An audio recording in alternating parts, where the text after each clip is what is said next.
Dear students, अस्सलाम वालेकुम। Formal methods के इस टॉपिक में मैं आपको वेलकम कहता हूँ। आज हम प्रपोजिशनल लॉजिक के कुछ लॉज के मुतालिक बात करेंगे।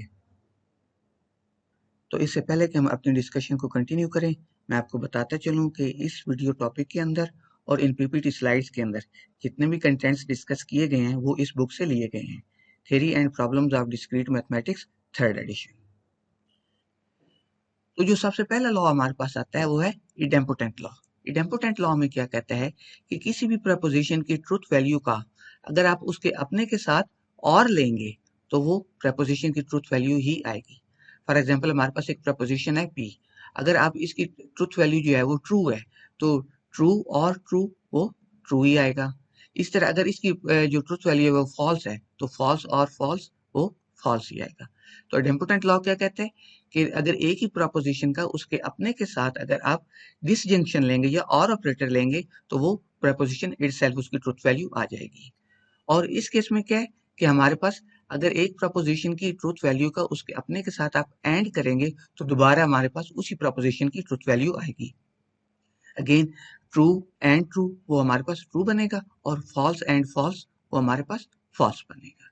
ठीक है, ये हमारे पास ये एंड ऑपरेटर आ गया, कंजंक्शन जिसे आप कहते हैं। नेक्स्ट है हमारे पास एसोसिएटिव लॉ। एसोसिएटिव लॉ में क्या कहता है? एसोसिएटिव लॉ में ये कहता है कि सपोज आपके पास अगर तीन प्रपोजिशंस हैं पी, क्यू एंड आर, तो आप क्या करें, अगर पहले पी और क्यू का और ऑपरेटर लें और उसके बाद जो रिजल्ट आए उसका आर के साथ दोबारा उसको और करें तो ये इक्वलेंट होगा उस केस में जब पहले आप क्यू और आर को इनके दरमियान आप और अप्लाई कर रहे हैं और जो रिजल्ट आ रहा है उसको पी के साथ और अप्लाई करवा रहे हैं। और यहाँ पे जो है ये कंजंक्शन के केस में है, जब आप पी और क्यू का कंजंक्शन लेंगे और उसका जो रिजल्ट आ रहा है उसको आप आर के साथ उसका कंजंक्शन ले रहे हैं, तो ये रिजल्ट सिमिलर होगा उससे कि जब आप क्यू और आर का कंजंक्शन पहले ले रहे हैं और जो रिजल्ट आ रहा है उसको आप पी के साथ उसका कंजंक्शन ले रहे हैं। फिर हमारे पास आ जाता है कम्यूटेटिव लॉ। कम्यूटेटिव लॉ हमें क्या कहता है कि जो हमारे पास डिसजंक्शन ऑपरेटर है उसके जो हमारे पास ऑपरेंड्स हैं पी और क्यू, उनका सीक्वेंस चेंज करने से कोई फर्क नहीं पड़ता, यानी पी और Q that is equal to Q और पी। इसी तरह अगर हम कंजंक्शन के केस में बात करें तो P and Q is equal to Q and P. ठीक है जी, मुझे एक दफा अरेज करने दें जी। नेक्स्ट है हमारे पास डिस्ट्रीब्यूटिव लॉ। डिस्ट्रीब्यूटिव लॉ ये कहता है कि अगर आपके पास तीन प्रपोजिशन हैं पी, क्यू और आर, तो जब आप क्यू और आर का एंड करेंगे तो और हमारे पास जो रिजल्ट आएगा उसको और करेंगे पी के साथ, तो that will be equal to this scenario, जिसमें कि आप पी और क्यू को पहले और कर रहे हैं, फिर पी और आर को और कर रहे हैं और दोनों का जो रिजल्ट आ रहा है होल का, इन दोनों को आप आपस में ये एंड अप्लाई करवा रहे हैं। इसी तरीके से जब आप क्यू का आर के साथ और ऑपरेटर लेंगे यानी उसका डिसजंक्शन लेंगे और जो रिजल्ट आएगा उसका कंजंक्शन करेंगे पी के साथ, तो ये जो हमारे पास आंसर आएगा वो सेम होगा उस केस में जबकि आप पी और क्यू का आपस में कंजंक्शन लें और फिर पी और आर का आपस में कंजंक्शन लें और दोनों का आपस में डिसजंक्शन ले लें, यानी दोनों को आप दोनों रिजल्ट्स को आपस में और कर लें। नेक्स्ट है हमारे पास आइडेंटिटी लॉ। आइडेंटिटी लॉ ये क्या कहता है कि किसी भी एक प्रोपोजिशन का किसी भी एक फिक्स्ड वैल्यू, कौन सी फिक्स्ड वैल्यू, फॉल्स, उसके साथ जब आप उसका और करेंगे तो आपके पास वो प्रपोजिशन ही आंसर आएगा। मसलन अगर हमारे पास देखें और है ना, तो और के केस में हमारे पास क्या होता है, किसी एक भी प्रोपोजिशन का ट्रू होना जरूरी होता है। जब कोई भी एक प्रोपोजिशन ट्रू हो जाएगी तो हमारे पास आंसर जो है वो ट्रू हो जाएगा। तो इसका मतलब है कि यहाँ पे जो पी की ट्रुथ वैल्यू डिपेंड कर रही है वो इसके अपने ऊपर डिपेंड कर रही है। अगर जो पी ट्रू है तो इसका आंसर ट्रू आ जाएगा क्योंकि एक कंडीशन ट्रू हो गई, पी ट्रू हो गया। और अगर ये फॉल्स आ जाए तो आंसर हमारे पास फॉल्स आ गया। यानी ये जो हमारे पास रिजल्ट आया है ये 100% डिपेंड कर रहा है उसकी अपनी वैल्यू के ऊपर। और इसी तरह पी को जब आप ट्रू के साथ इसका डिस्टिंक्शन लेंगे या और करेंगे तो हमेशा आपके पास ट्रू आएगा। क्यों ट्रू आएगा? क्योंकि यहाँ पे आपने ट्रू को फिक्स कर दिया है और जो हमारे पास और ऑपरेटर होता है उसकी कंडीशन ही यही है कि वो उस वक्त तक ट्रू रहता है जब तक कोई एक वैल्यू ट्रू रहे। तो यहाँ हमने पहले से ही एक वैल्यू ट्रू बता दी है तो यहाँ पे ये हमेशा ट्रू ही रहेगा।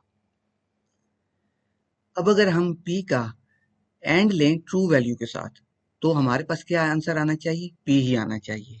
क्यों पी आना चाहिए? कि जो हमारे पास ये एंड ऑपरेटर होता है या दूसरे लफ्जों में जो हमारे पास कंजंक्शन होता है उसमें दोनों वैल्यूज का ट्रू होना जरूरी है। तो एक तो ट्रू है हमने फिक्स कर दिया। अब ट्रू होने के लिए दोबारा जो रिजल्ट है उसके ट्रू होने के लिए जरूरी है कि ये पी ट्रू हो। अगर पी फॉल्स है तो हमारे पास रिजल्ट फॉल्स आएगा। तो इसलिए हम कहते हैं कि P and true that is equal to P. इसी तरह अगर आप p को एंड करेंगे किसके साथ, फॉल्स वैल्यू के साथ, तो वो हमेशा फॉल्स ही आएगा, क्योंकि हमने पढ़ा है कि एंड में दोनों प्रोपोजिशंस का ट्रू होना जरूरी है। नेक्स्ट है हमारे पास इन्वोल्यूशन लॉ। इन्वोल्यूशन लॉ क्या कहता है कि किसी भी प्रोपोजिशन की ट्रूथ वैल्यू को जब आप 2 टाइम्स नेगेट करेंगे तो वो ओरिजिनल ट्रूथ वैल्यू आ जाएगी।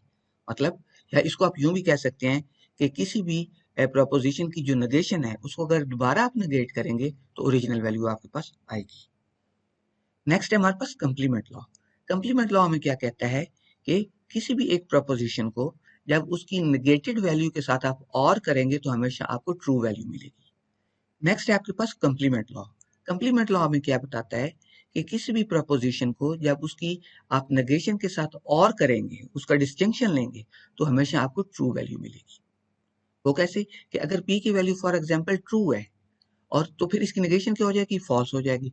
ट्रू और फॉल्स वो हमेशा ट्रू होता है, और अगर ये ट्रू की बजाय फॉल्स है तो इसकी नेगेशन क्या हो जाएगी, वो ट्रू हो जाएगी। और जब नेगेशन ट्रू हो जाएगी तो फिर भी हमारे पास आंसर ट्रू आ जाएगा।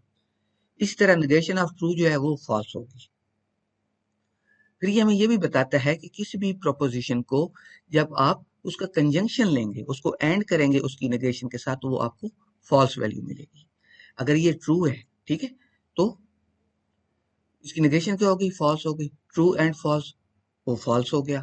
और अगर ये हमारे पास फॉल्स है तो इसकी नेगेशन क्या हो जाएगी, वो ट्रू हो जाएगी। फॉल्स एंड ट्रू, वो फॉल्स हो गया। इस तरह फॉल्स की जो नेगेशन है वो ट्रू आ गई। नेक्स्ट है हमारे पास डिमॉर्गन्स लॉ। डिमॉर्गन्स लॉ हमें क्या बताता है कि आपके पास जो दो प्रोपोजिशन है, अगर आप उनका और करें और उसका नेगेशन लें तो that will be similar to negation of P and negation of Q.